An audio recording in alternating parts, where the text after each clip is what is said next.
16 ans.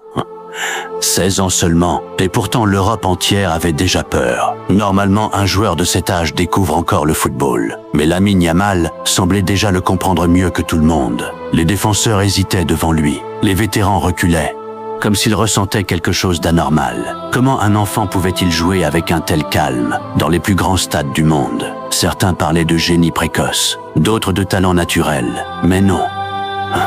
La vérité est bien plus sombre. Après la chute du FC Barcelona, quand la malédiction de Negreira plongea le club dans les ténèbres, une ancienne prophétie aurait commencé à se réveiller dans les couloirs de la Masia. La lumière reviendra sous la forme d'un enfant. Et cet enfant, c'était Lamine Yamal. On raconte qu'à sa naissance, une force inconnue aurait marqué son destin. Pas pour dominer le football, mais pour briser le pacte. Depuis ce jour, chaque fois qu'il touche le ballon, quelque chose change. Le stade se réveille, l'espoir revient.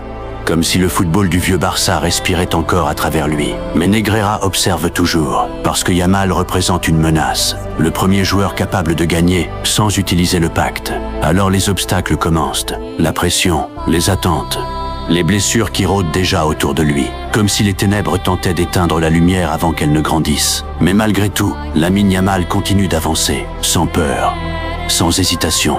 Comme un enfant choisi pour une guerre bien plus grande que le football lui-même. Et peut-être que, pour la première fois depuis des années, le Camp Nou a enfin retrouvé son héritier.